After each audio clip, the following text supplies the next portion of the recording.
نحمده ونصلي على رسوله الكريم اما بعد فاعوذ بالله من الشیطان الرجیم بسم اللہ الرحمن الرحیم۔ آج میں آپ کے سامنے ایک ایسا واقعہ بیان کروں گا جو صحابہ رسول میں سے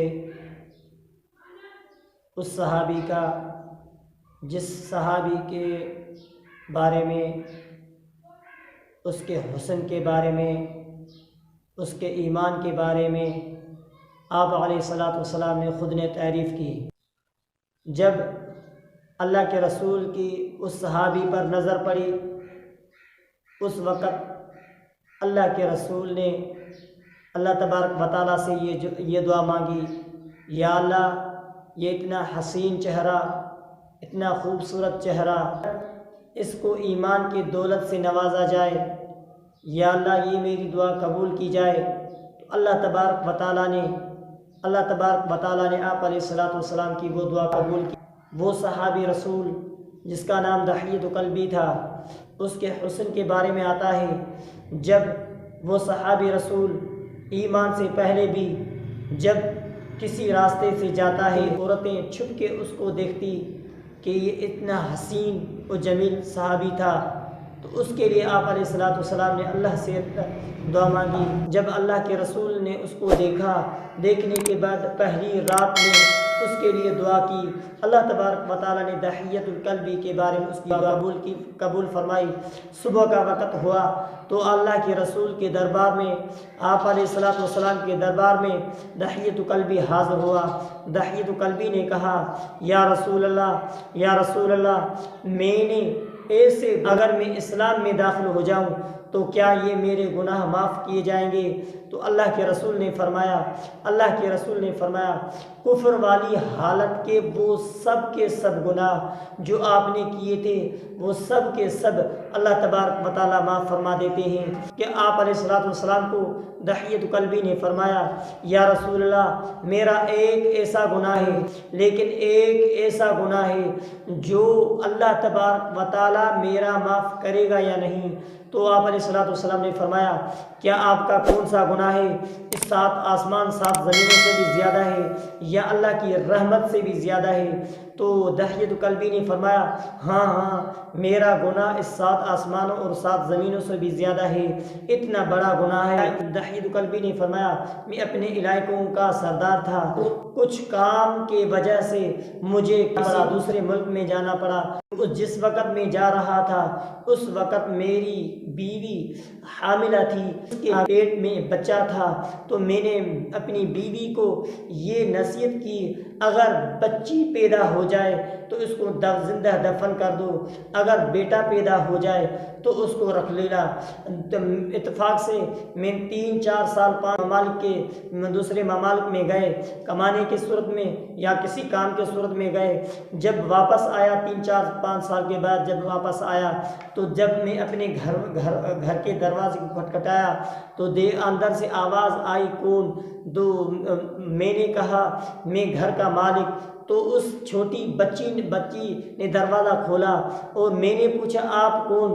تو اس نے کہا، جس گھر کا مالک تو ہے اس گھر کی مالکانی میں بھی ہوں، وہی ہوں۔ تو اس نے کہا، میں تو گھر کا مالک ہوں۔ دحیۃ کلبی نے کہا، میں تو اس گھر کا مالک ہوں۔ تو بیٹی میرے منہ سے یہ نکلے ہی تو میری بیٹی ابو ابو کر کے میرے پاؤں میں گر گئی اور کہا، ابو کہاں چلے گئے تھے؟ میں آپ کے انتظار میں تھے۔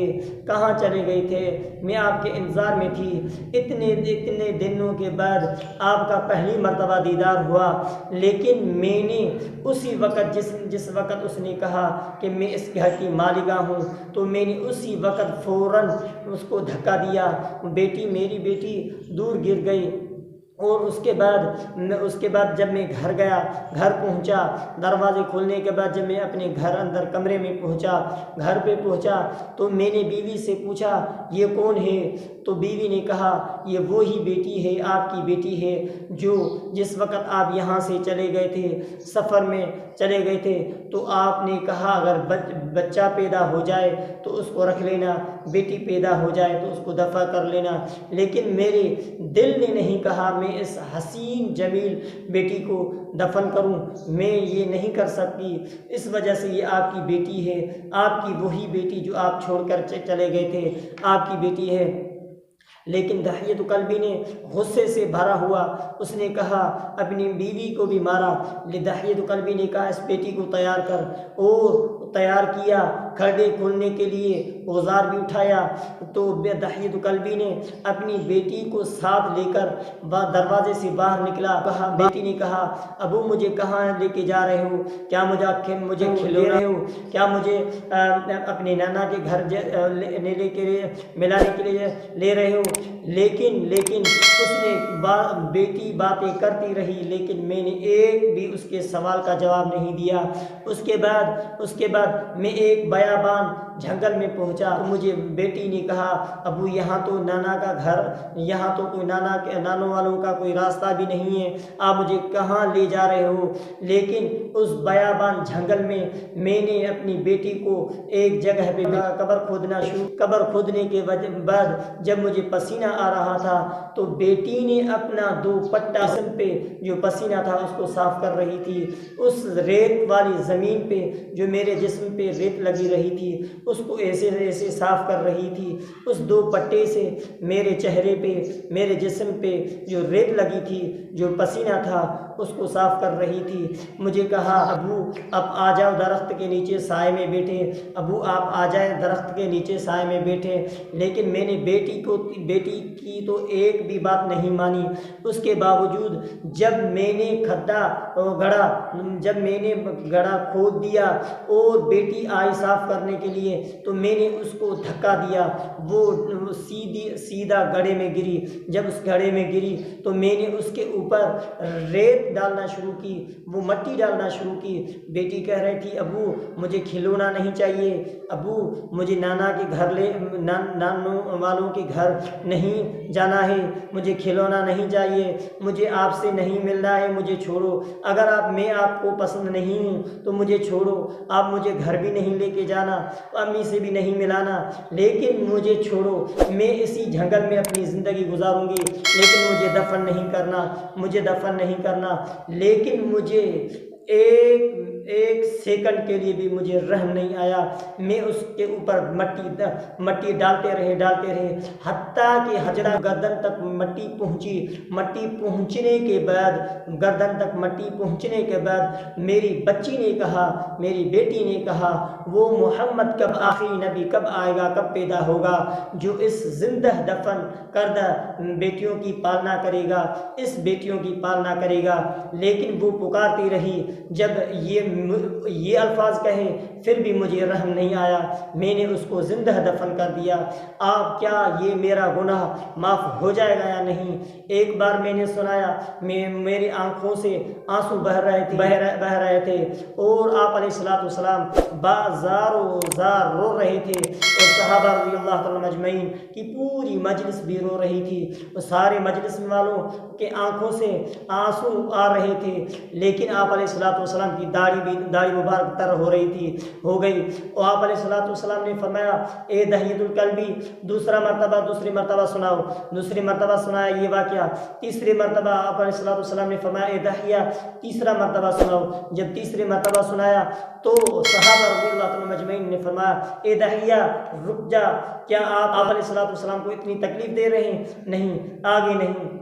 تو آپ علیہ الصلوۃ والسلام جب یہ تیسری مرتبہ کے سنانے کے بعد تو اللہ تبارک و تعالیٰ نے جب تیسری مرتبہ سنانے کے بعد صحابہ رضی اللہ عنہم مجمعین نے کہا، اے دحیہ رک جا، تو اس کے بعد اللہ تبارک و تعالیٰ نے حضرت جبرائیل علیہ الصلوۃ والسلام کو بھیجا۔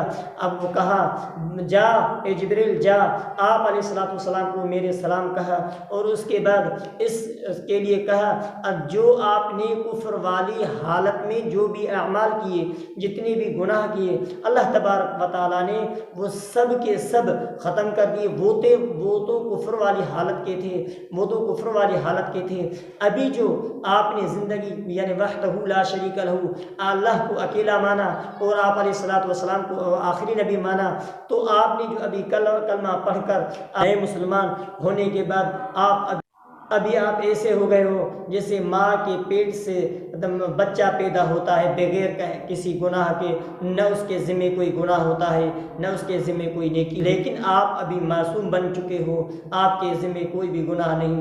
یہ 3 مرتبہ سنانے کے بعد آپ علیہ الصلوۃ والسلام اٹھے اور کہا، اے میرے ساتھیوں سنو، جس شخص کی 2 بیٹیاں ہوں اس کی اچھی طرح پالنا تربیت کی ہو، اور اس شخص کو میں محمد قیامت کے دن اس طرح قیامت کے دن میرے ساتھ محمد کے ساتھ ہوں گے۔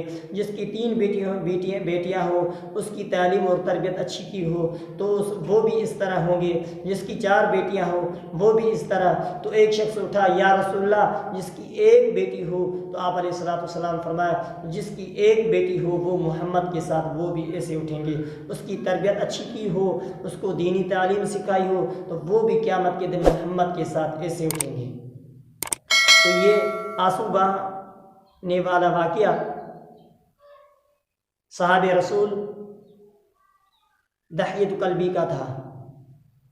اگر آپ نے ہمارے چینل کو سبسکرائب نہیں کیا تو سبسکرائب کریں، بیل آئکن کو ضرور دبائیں تاکہ ہماری ہر آنے والی ویڈیو آپ تک پہنچے۔ وآخر دعوانا ان الحمدللہ رب العالمین۔